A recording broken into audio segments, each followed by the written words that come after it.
Welcome. Today, we're not summarizing just another book. Today, we are entering a world of stars, love, roses, childhood, pain, truth, and invisible things that matter more than anything in this world.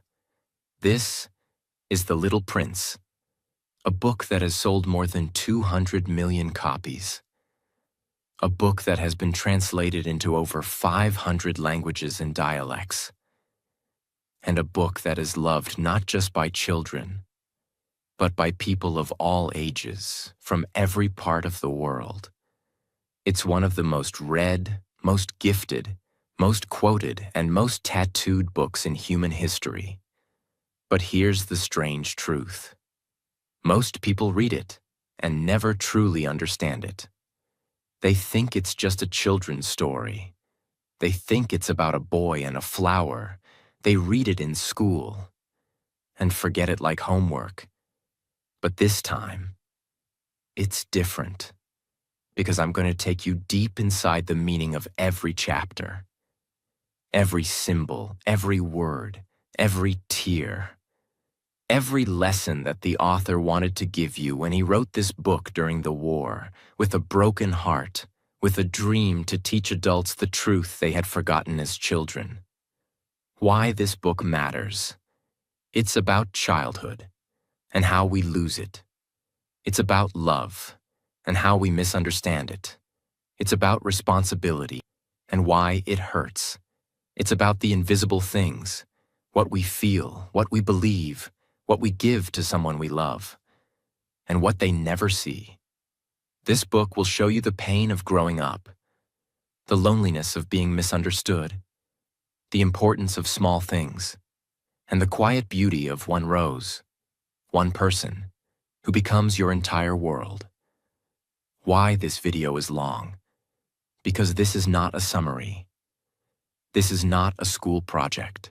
This is a journey. We are going to walk beside the little prince, from his planet to Earth, from his confusion to understanding, from his rose to his goodbye. And we are not going to rush it, because some books don't need speed, they need soul. If you're learning English, this is perfect for you, because The Little Prince is written in simple English, but deep emotions. You will learn how to understand English through feeling, not just grammar. You'll hear real storytelling and improve your listening skills without even trying. Now let's begin. And don't forget to watch till the end. Chapter 1. The Drawing That No One Understood. The story begins not with the prince, but with the narrator. A man, a pilot, a grown-up. When he was a little boy, he loved drawing. One day, he drew a picture of a boa constrictor, a giant snake, that had swallowed an elephant. It looked like this: a strange shape, round, closed, mysterious. He showed it to the adults. They said, "Why would you draw a hat?" They couldn't see the elephant inside. They couldn't imagine. They couldn't feel. So the boy tried again. He drew the snake from the inside, showing the elephant inside the belly. Now the adults said, "Stop drawing. Do something useful, like geography, math, or grammar." So he stopped drawing. He gave up on being an artist. He became a pilot. But deep inside, he never forgot that feeling of being a child, full of imagination, in a world of adults who only see with their eyes, not with their heart. This first chapter is a warning that most people lose their vision as they grow. They don't see what things really are. They only see what they're told. And this book is going to teach us to see again, like children. Chapter 2. The Boy with Golden Hair. Years later, the narrator becomes a real pilot. But one day, while flying over the Sahara Desert, something goes wrong. His engine breaks. He crashes, alone, far from any help. He has only enough water for 8 days, no people, no cities, no hope. He spends the first night sleeping under the stars, and then Just as the sun rises, he hears a small voice. "Please draw me a sheep." He opens his eyes and sees a little boy with golden hair, a scarf, and eyes that looked like they came from another world.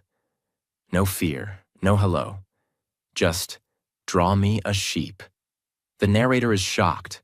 Who is this child? How did he get here? What is he doing alone in the middle of the desert? But the boy asks again, gently but seriously, "Please, draw me a sheep." So the narrator tries. He draws a sheep. "No," the boy says. "This one is sick." "Another one?" "No, this one has horns. I want a real sheep." The narrator becomes tired, so he draws a box and at the end says, "The sheep is inside this box." And finally, the boy smiles. "That's exactly what I wanted. This is where the magic begins. Because for the first time in years, the narrator is talking to someone who sees with imagination, like he once did as a child.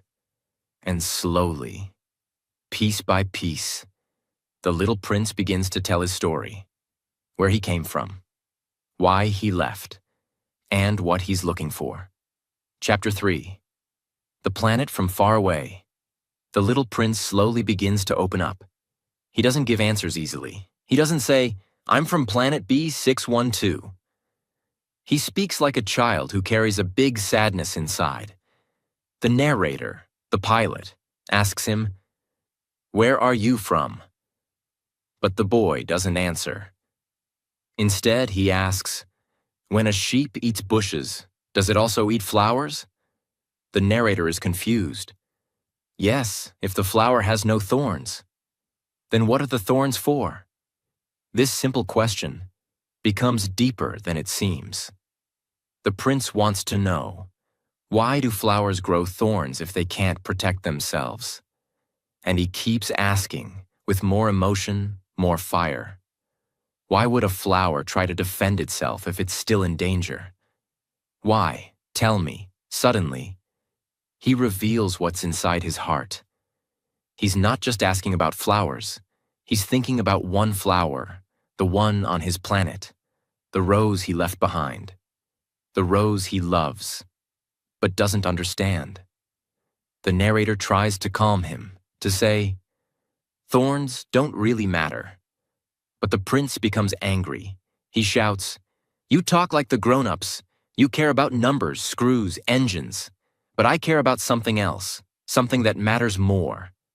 And then, his voice breaks, and for the first time, he cries. He misses his flower. He feels alone. And even though he's just a boy, in that moment, he carries the weight of heartbreak, confusion, and helpless love. The narrator, feeling sorry, holds him and says gently, "The flower you love is not in danger. I'll draw a muzzle for your sheep and a fence for your flower." And slowly, the prince calms down. This chapter shows us something deep. Children feel love more deeply than adults. They ask questions not to get facts, but to understand the world inside them. And when you laugh at their questions, you hurt their soul. This is a message to every adult. Never kill a child's curiosity. It may be their way of asking for love. Chapter 4. The Secret of Asteroid B612. Now the narrator begins to guess. This little boy must have come from a tiny planet. And finally, we learn the name, Asteroid B612. But here's something powerful. The narrator says that when a Turkish astronomer first discovered this asteroid, he was laughed at because he wore traditional Turkish clothes. Later, when he gave the same presentation wearing a European suit, people believed him. What does that teach us? Adults believe things not based on truth, but based on appearances. They listen to suits, not souls. They respect numbers, not meaning. The narrator even says, "Grown-ups like numbers. They ask how old you are, how much money your father makes, how much your house costs. But they never ask what makes you happy, or if you like butterflies. This chapter is full of pain. It shows how the world kills magic with seriousness, how people forget imagination and choose only what is useful. But The Little Prince was never about usefulness. It's about what's invisible but important. And the narrator ends this chapter by saying, I'm telling you these details not for the grown-ups, but for you, the real listener, because you know what matters. You can see with your heart. This is your reminder. Don't become one of them. Stay soft, stay curious, stay awake. Chapter 5. The Baobabs and the Warning. Now we learn more about the prince's planet. It is tiny, very tiny. So tiny that if he walks a few steps, he can watch a sunset again and again. But it also has a secret danger. Baobabs. These are trees that start as small seeds. They look harmless, just like any other little plant. But if you don't pull them out early, they grow into giant monsters with roots that can destroy the whole planet. So every day, the little prince carefully checks his planet. He pulls out the baobabs while they're still small. It's his daily responsibility. Now listen carefully, because this is not just about trees. This is a metaphor for life. Baobabs are bad habits, negative thoughts, lies, laziness, toxic friends, self-doubt, fear. They start small. One little excuse, one skipped dream, one bad influence. And suddenly, they grow so big, they destroy your inner world. That's why the little prince says, it's a matter of discipline. And the narrator agrees. If someone is lazy, they might let one baobab grow too long, and it will ruin everything. This chapter gives one of the biggest lessons of the book. If you want to protect your life, pull out the baobabs early. Don't wait until the problem becomes too big to handle. Deal with it now. And this is not just advice for children. It's a wake-up call for every adult. Because most people's lives fall apart not because of one big thing, but because they ignored many small things. This chapter ends with the narrator saying, I have warned you, and I've drawn the baobabs in great detail, so you never forget. Chapter 6. The Sunsets of Sadness. The little prince starts talking about something strange, something beautiful, something deeply emotional. Watching sunsets. He says very quietly, I love sunsets. When I'm very sad, I like to watch them. The narrator smiles and says, sunsets are beautiful. But then the boy says something that makes us pause. One day I watched the sunset 44 times. The narrator is shocked. 44? And the prince replies, you know, when one is so sad, sunsets help. Now let's understand what's really going on here. On Earth, we can watch only one sunset each day, unless we move to a new place. But the prince lives on a tiny planet, so small that if he moves his chair a few steps, he can watch the sunset again, and again, and again. That day, he watched 44 sunsets. That means he was deeply, painfully sad. He didn't say why. He didn't cry. He just watched, silently. And that's how some hearts speak, not with words, but with sunsets. This chapter tells us something that most people never realize. Sometimes, beauty is how we survive sadness. The prince didn't scream. He didn't beg. He didn't explain his pain. He just watched the sky change colors, over and over again, as if trying to understand something that was breaking inside him. And most people miss the deeper truth of this chapter. But you won't. Because now you know, when someone watches too many sunsets, maybe they're not admiring the view. Maybe they're trying to stop themselves from falling apart. Chapter 7. The Argument, the Screw, and the Tears. This chapter begins with a very real moment. The narrator, the pilot, is busy fixing his airplane. He has a serious problem with his engine. He's hot, tired, stressed, and worried about dying in the desert. And suddenly, the little prince asks a strange question. If a sheep eats bushes, does it also eat flowers, even the ones with thorns? The narrator, not in the mood, replies, yes, probably. He's focused on his tools, his engine, his water, his survival. But the prince keeps asking about thorns, again and again. Finally, the narrator gets angry. He shouts, I don't know. I'm trying to fix something serious here. He's frustrated. He doesn't understand why this boy keeps asking silly questions when they're both in danger.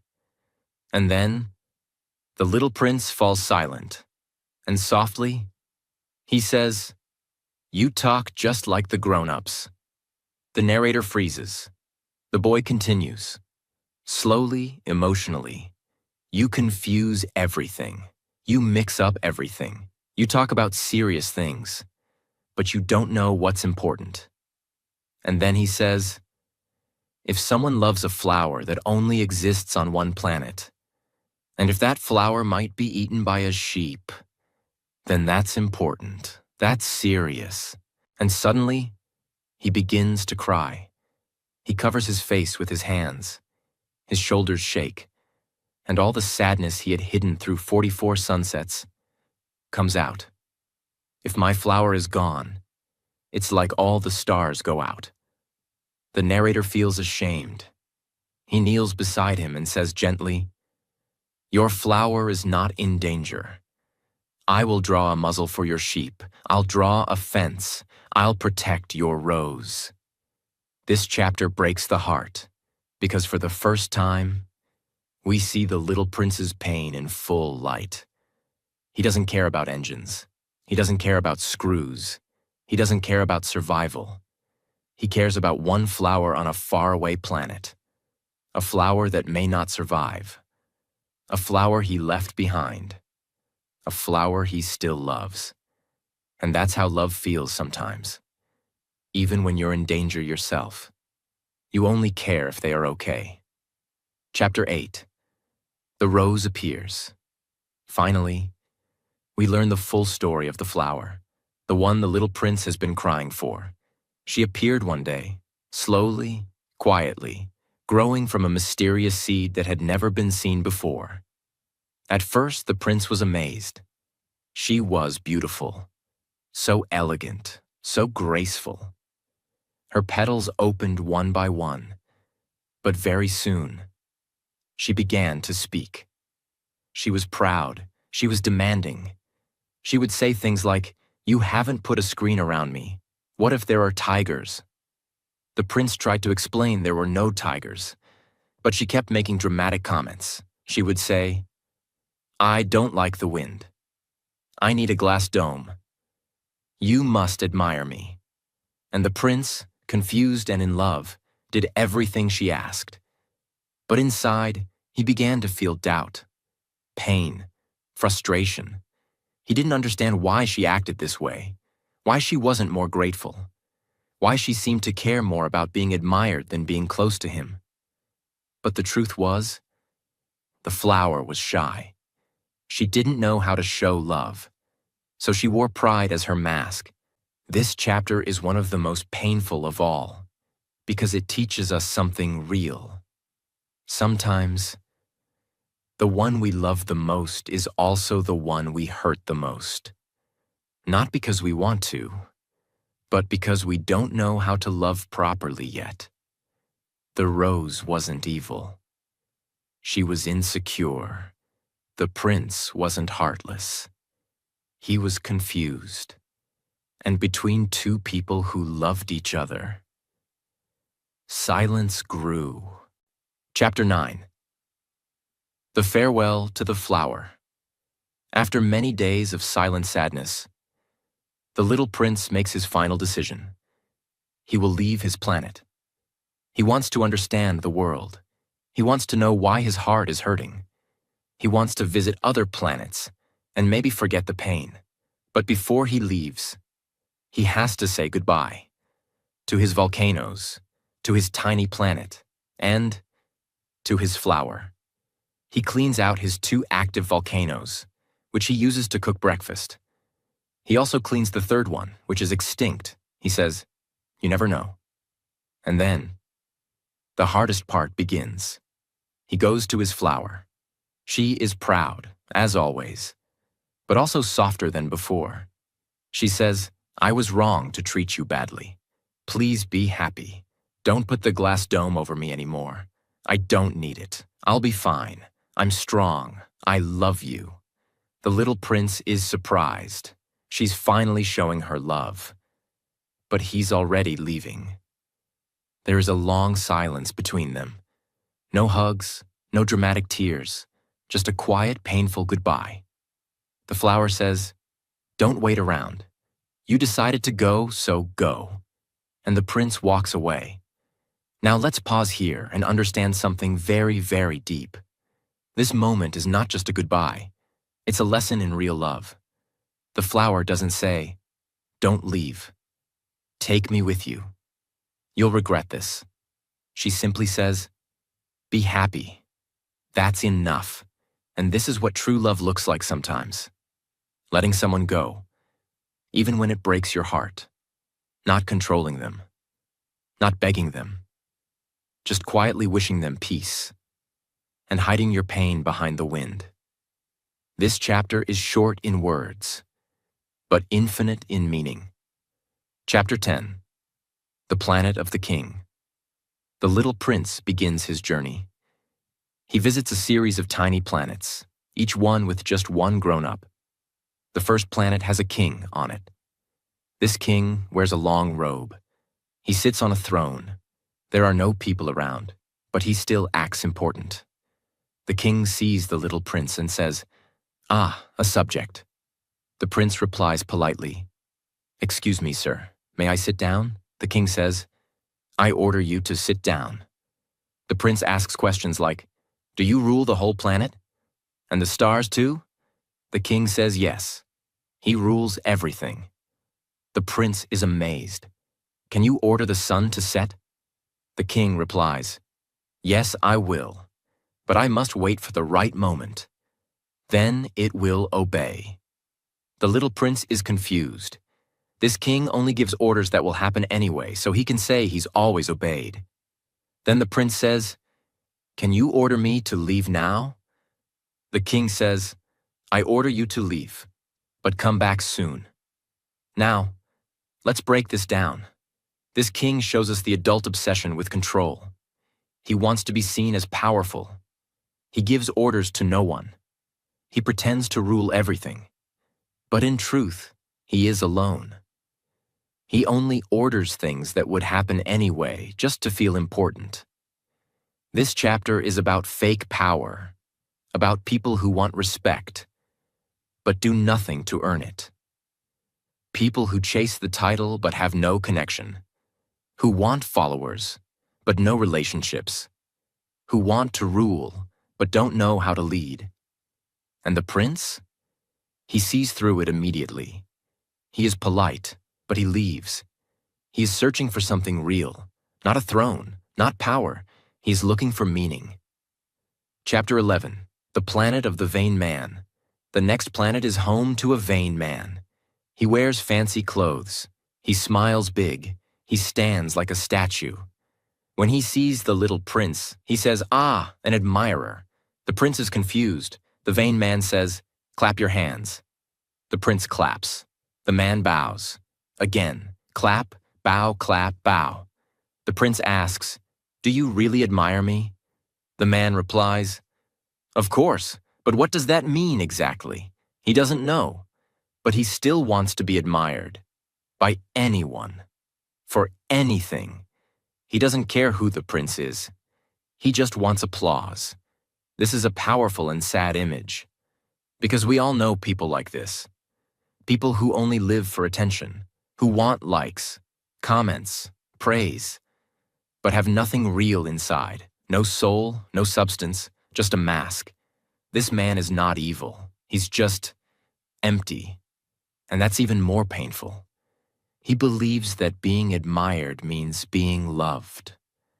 But love is not clapping. It's not performance. It's not about being seen. It's about being known. The little prince soon gets bored. He sees that the man doesn't care about him, only about himself. So he leaves again, still searching, still lonely, still trying to understand why people become like this.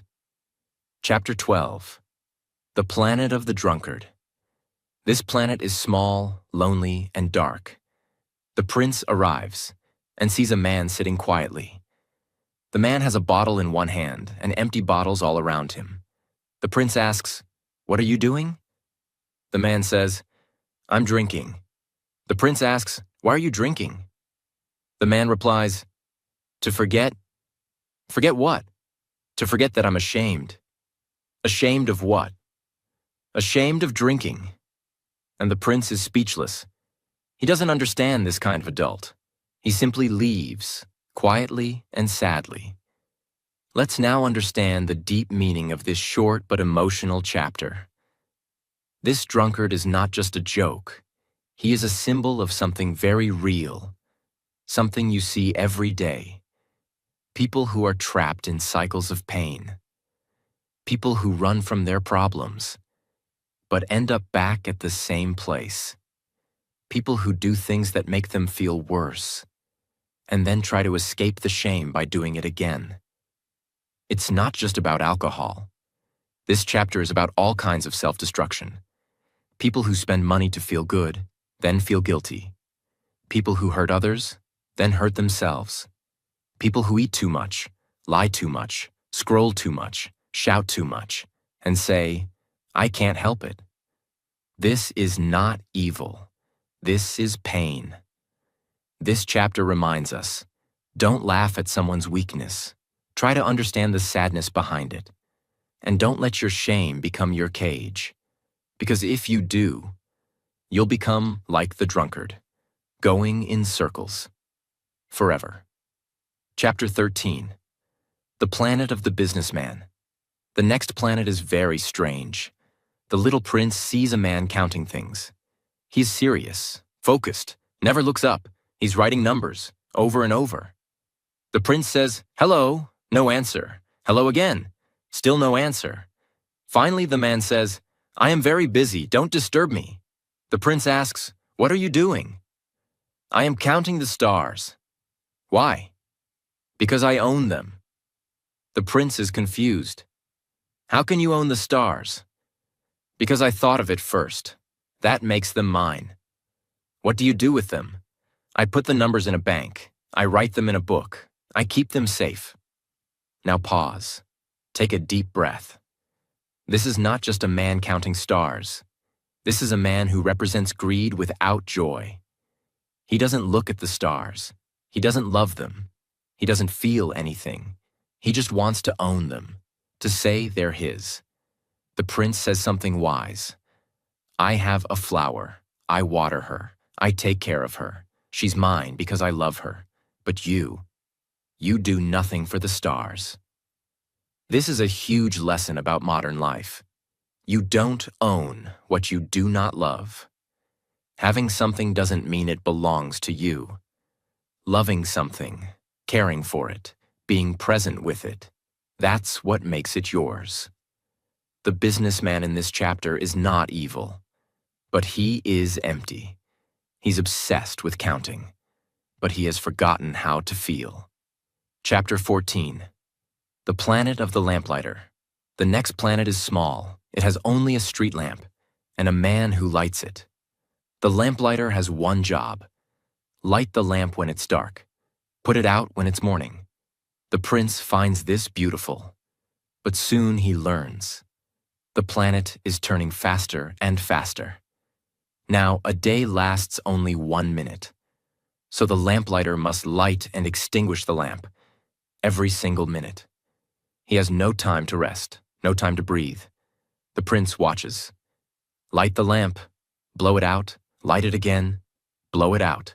The prince says, "Why don't you stop?" The man replies, "Orders are orders." He's kind, he's loyal, but he's trapped in a job that no longer makes sense. Now pause here and feel this. This man is a symbol of so many people in today's world. People who work hard, people who follow rules, people who obey blindly. But the world has changed, and no one asked, is this still meaningful? The lamplighter is tired, but he still lights the lamp because he believes in responsibility. And that's what makes the prince admire him. The prince says, he's the only grown-up I can talk to because he thinks of others, not just himself. Even though the lamplighter is stuck, he still brings light to the world, every single minute. And that's beautiful. This chapter gives us a powerful truth. There is nobility in service. But don't lose your soul in the name of duty. Light the world, yes, but remember to also rest. And ask yourself, is this the best use of my time? Chapter 15. The Planet of the Geographer. The little prince lands on the 6th planet. This one is much larger than the others, and on it lives a geographer. This man is sitting at a big desk surrounded by books, maps, and important-looking papers. The prince is excited. Finally, someone who studies the world. Maybe he knows about oceans, mountains, cities, deserts. But the geographer says something strange. I don't know. I'm not an explorer. I just record what others tell me. The prince is confused. You don't go see for yourself? No, says the geographer. I'm too important. Explorers tell me what they see, and I write it down. This shocks the prince. Then the geographer says, tell me about your planet. Is there anything interesting? The prince proudly talks about his flower. But the geographer says, we don't record flowers. They're ephemeral. What does ephemeral mean? The prince asks. It means something that doesn't last. Suddenly, the prince falls silent. He realizes something heartbreaking. His flower, the one he left, might not live forever. She's delicate. She's temporary. She could die while he's gone. And for the first time, he feels real fear. Not for himself, but for someone he loves. Let's pause here and understand what this chapter teaches us.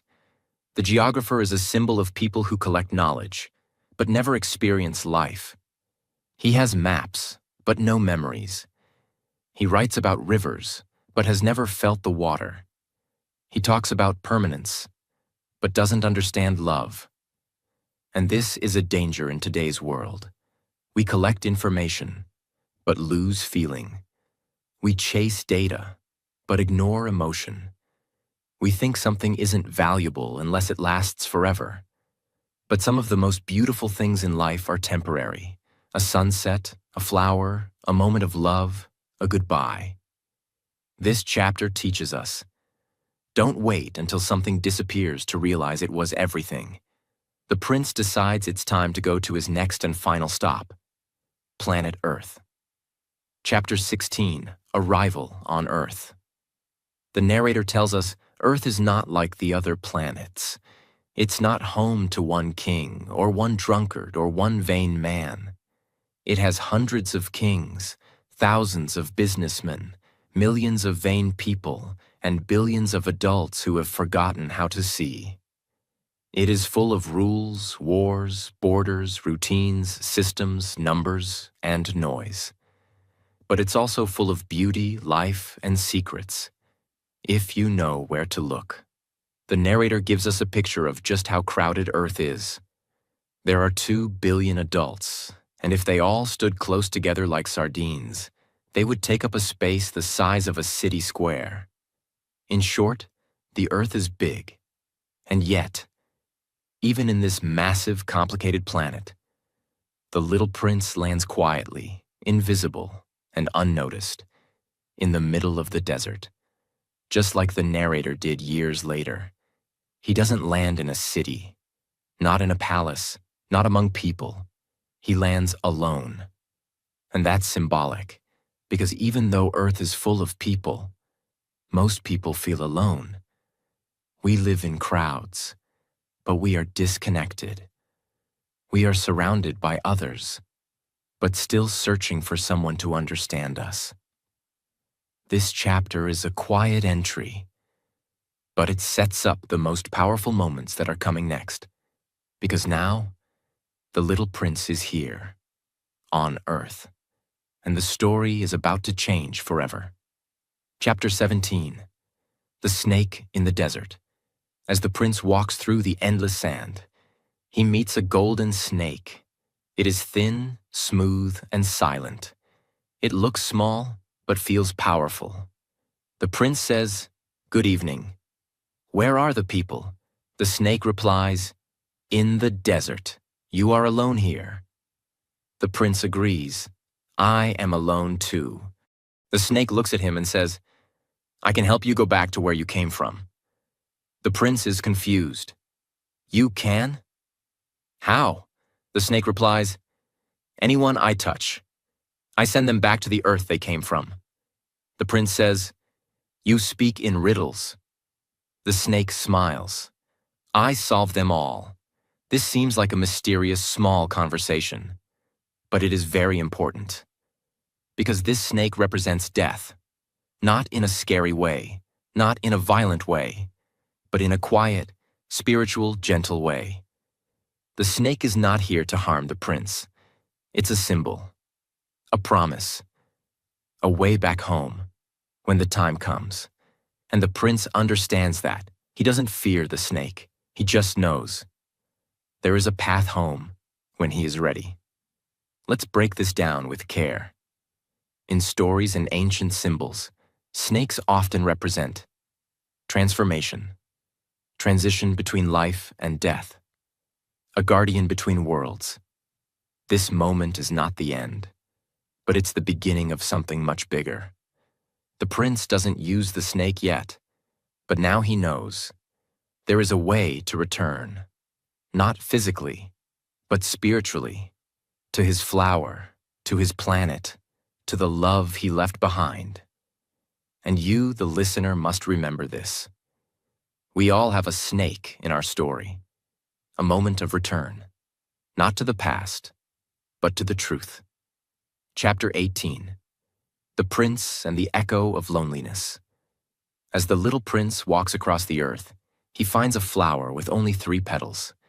She is fragile, quiet, and lives completely alone in the desert.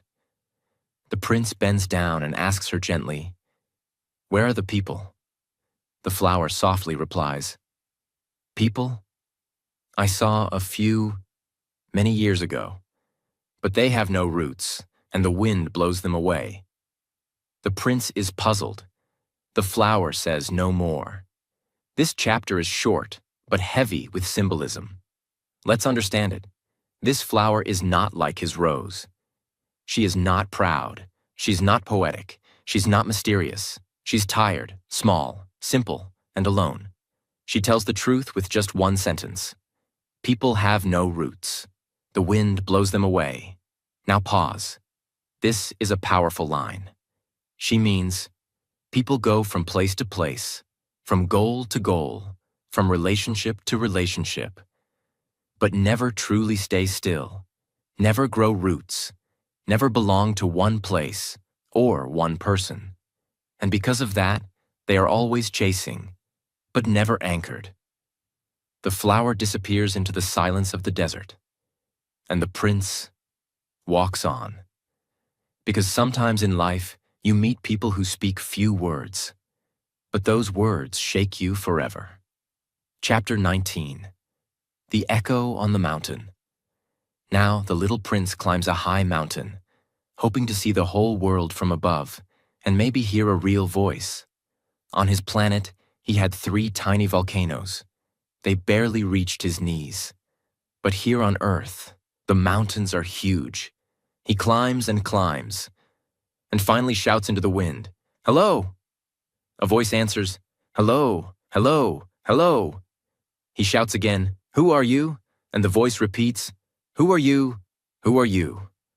The prince frowns. Be my friend. I am alone, and the echo repeats, I am alone. I am alone. He listens carefully, but the only voice he hears is his own, bouncing back. Let's now explore this deeply. This chapter is only a few lines long, but it is one of the most painful in the book, because it shows something most people feel at some point. The pain of talking to the world and hearing only your own voice. You want connection. You want someone to reply. You want love, understanding, presence. But instead, you get echoes. People don't really answer you. They just reflect your voice back to you. And in that moment, the prince realizes, Earth is big, but still lonely. That's a feeling most people today can relate to. You message someone, and they reply with one word. You try to open your heart and get silence. You try to love and feel alone in return. And the prince?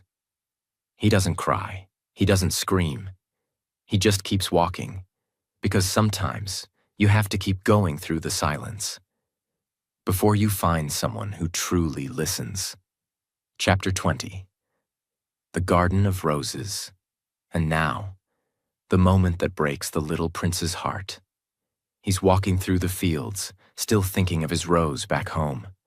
In his mind, she is special, unique, one of a kind. She told him, I'm the only rose in the universe. And he believed her.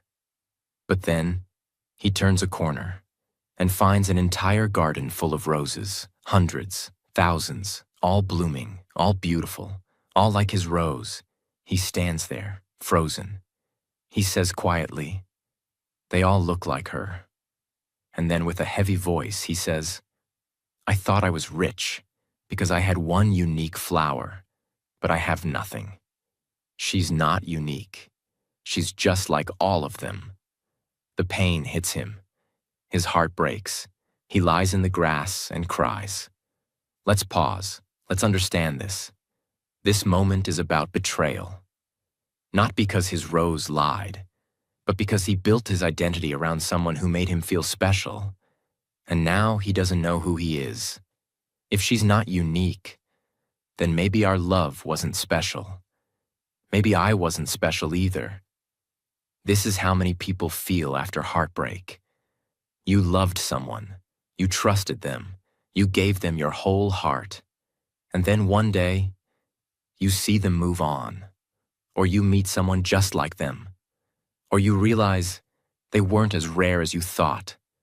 And it destroys you.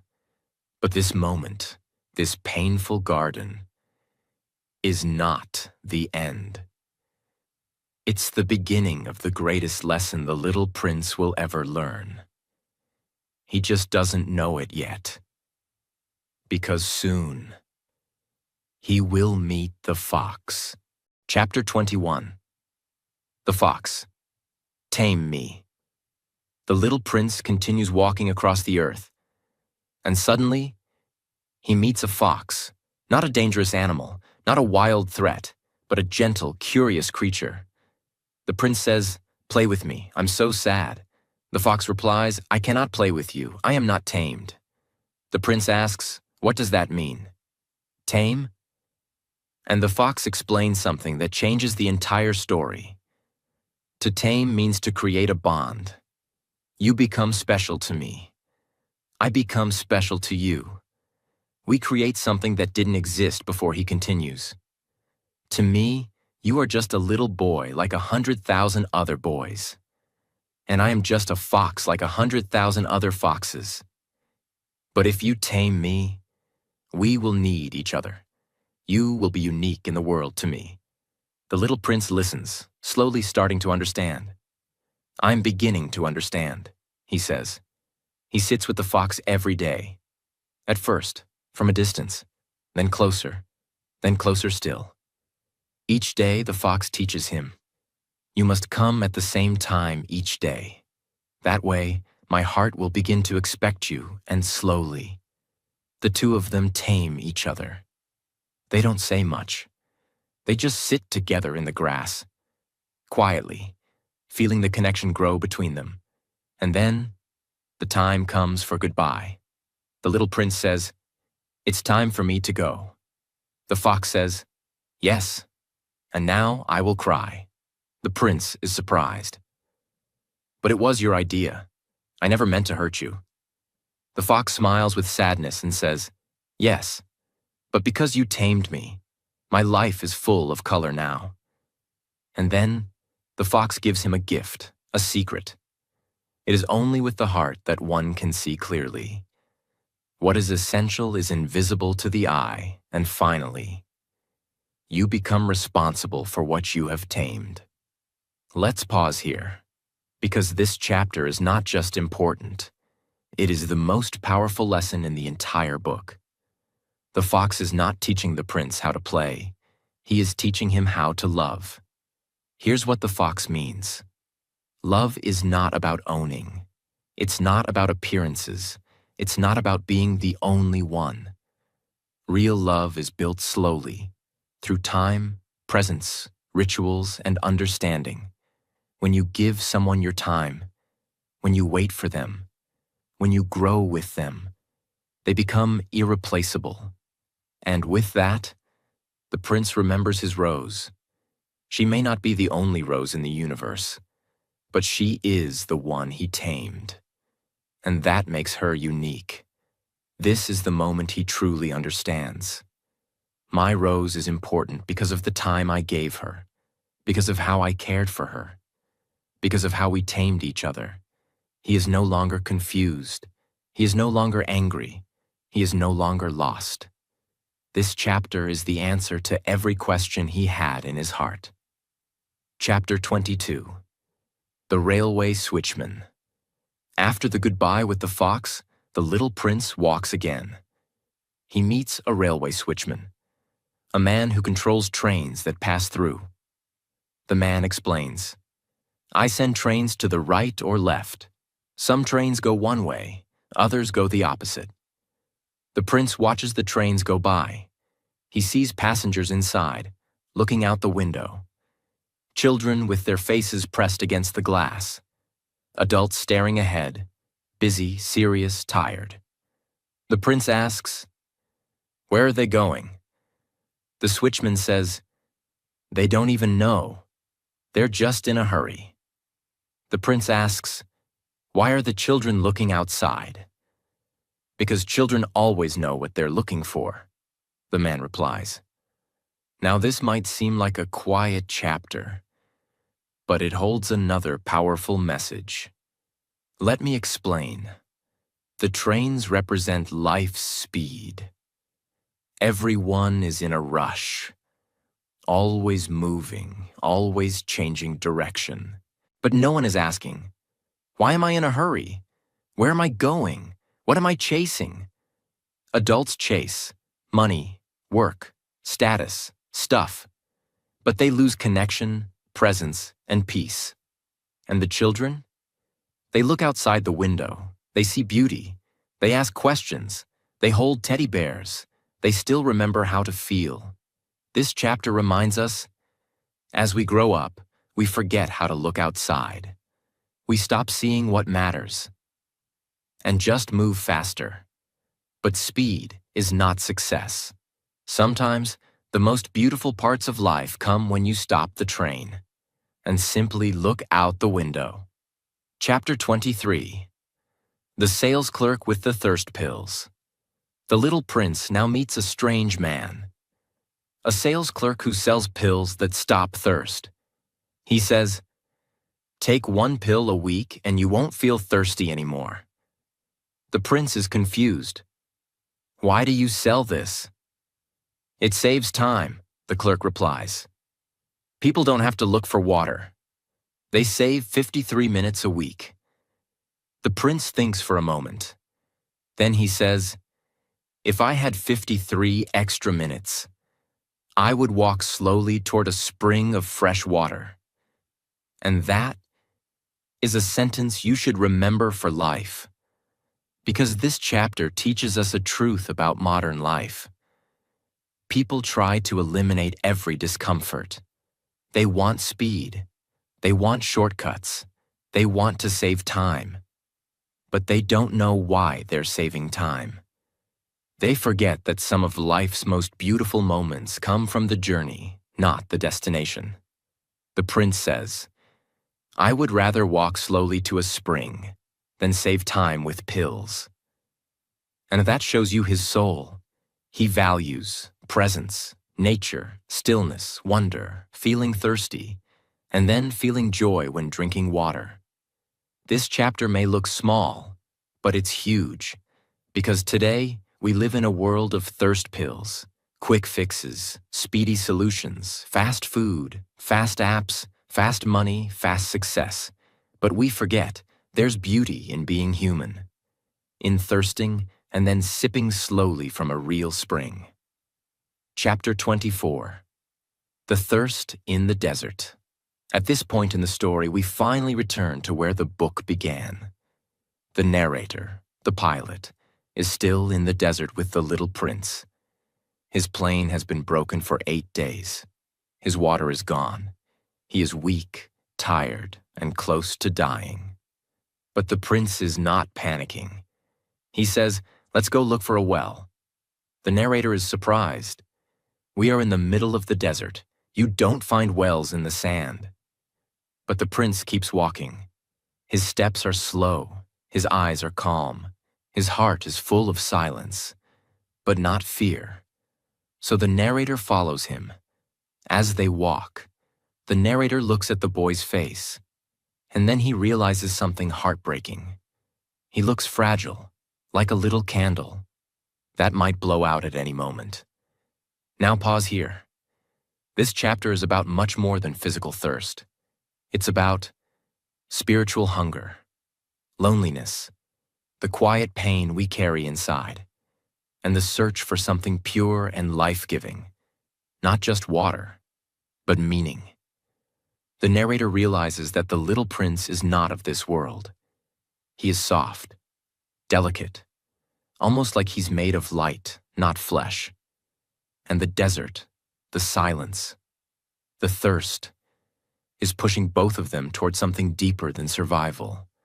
They're not just looking for water, they're looking for truth, something real, something refreshing, something that reminds them we are still alive, and it means something. Chapter 25. The Hidden Well.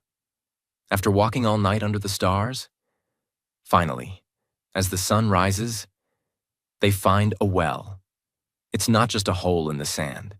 It's an old, stone-built well with a rope and pulley, like something from a fairy tale. The prince smiles. The narrator pulls the rope. The sound of the bucket rising is music in the silence of the desert. They drink. And it's not just refreshing. It feels holy. It's not just water. It's a gift.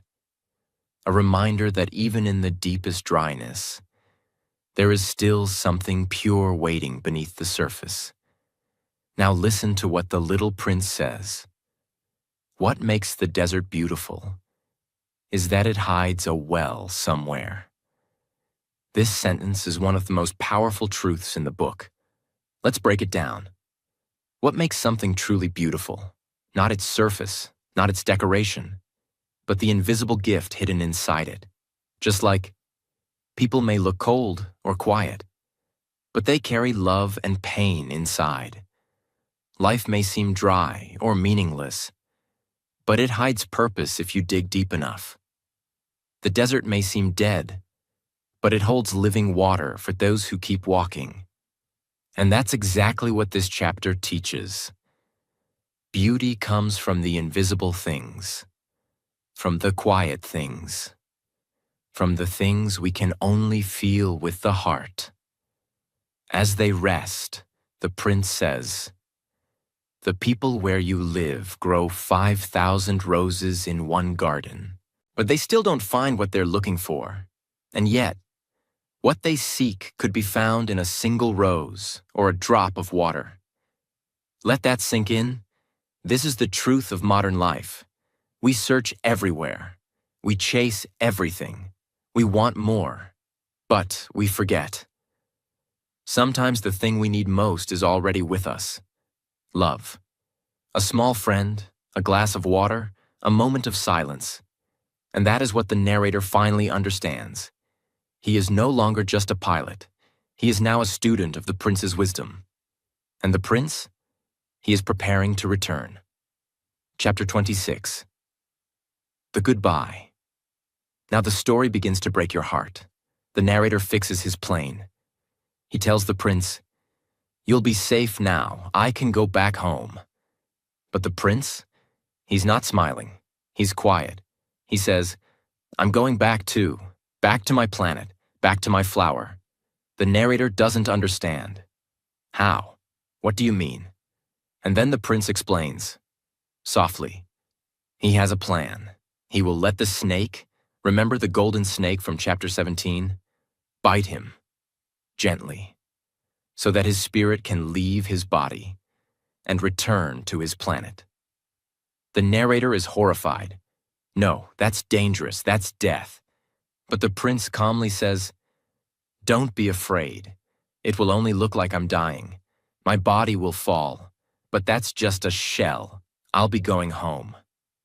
He continues, "You mustn't come when it happens. It will make you sad, and you'll think I'm gone. But I'm not. My body is too heavy to take with me." Let's pause here. This is one of the most emotional scenes ever written in literature. The prince is not afraid of death, because to him, death is not an ending. It's a return. He is going back to his rose, to take care of her, to be with the one he tamed. He is not running away. He is going home. And what makes this chapter so powerful is that it's not dramatic. It's quiet. It's gentle. It's full of love and peace. That night, the prince walks into the desert. The narrator watches from a distance. And then, the snake bites. The prince falls silently. No cry, no fear, just stillness. The narrator runs to him, but the boy's body is already still. He kneels beside him and cries, like a man who has lost his child, his best friend, his teacher, his light. And that's how the chapter ends. With goodbye, with loss, with a love so deep that words can't describe it. Chapter 27. The star that laughs. Time has passed. The narrator, the pilot, has returned home. His plane was repaired. His body is alive. But his soul is forever changed. Because the little prince is gone. Or at least, his body is gone. The narrator tells us what happened that morning after the snake bit the prince. He searched for the boy's body, but it had disappeared. Gone. No footprints. No sign. Nothing. And in that moment, he knew. The little prince had gone home, not just in words, but truly gone. Back to his planet. Back to his flower. Back to the tiny world where his heart belonged. But the story doesn't end there, because the prince gave the narrator a gift before leaving. He said, "At night, look up at the sky. You'll see the stars, and one of them will be mine. You won't know which one, but it doesn't matter, because every time you look, you'll hear my laugh. And it will be as if all the stars are laughing. Let that sit in your heart." The narrator says, "The stars are not silent anymore, because when I look up, I hear a child's laughter from the sky."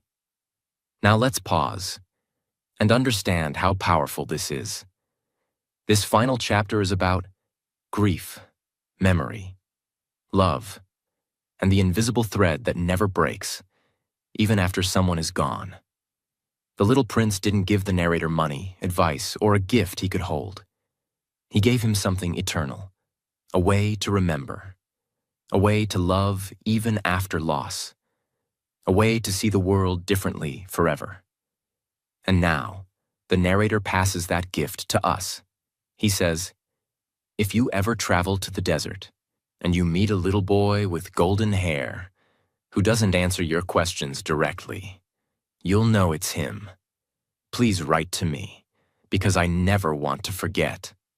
And then the story ends with a drawing, a picture of the landscape where the prince fell. The narrator says, "This is the place where he disappeared. Don't forget it." He draws it like a map, so you can find your way back too. And he finishes with this final sentence. Look at the sky. Ask yourself, did the little prince return to his planet? Did he go back to his flower? He doesn't answer the question, because he wants you to feel it, to look up at the stars tonight, and listen for the laugh. Now that you've heard the whole story, now that you've walked beside the prince, drunk water from the well, tamed the fox, and watched the stars, let me tell you what this story is really about. Not as a summary, but as a reminder for your life. This book is not for children. It is for every grown-up who lost their imagination, forgot how to love softly, walked away from someone they once tamed, believed money was more important than presents, counted numbers but never watched sunsets, forgot how to sit quietly in the grass, or stood at a window hearing only echoes. This book is about your rose. Yes, your rose. The one person in your life that you've tamed, the one you gave time to, the one who is not perfect, but special, not because they're rare, but because you made them yours. And now you understand. You are responsible for what you tame, even if they're far away, even if you said goodbye, even if they're only a memory now. This book is about the fox inside all of us, the part of us that says, please, tame me, make me feel seen, make me feel loved, make me feel special in a world full of noise. And when someone tames us, we cry, because they touched our soul, but we don't regret it. Because now the field is golden, the stars are laughing, and the desert is beautiful. So what should you do now? Maybe tonight just step outside, look up at the sky, find the brightest star, close your eyes, and ask, is that the prince's star? Is he laughing now? Or maybe, is that the face of someone I love, someone I miss, someone I tamed, still shining from above? Because if you feel a little tear fall down your cheek, then you've understood the story, and it will stay with you forever. Thank you for listening to this journey, not just with your ears, but with your heart.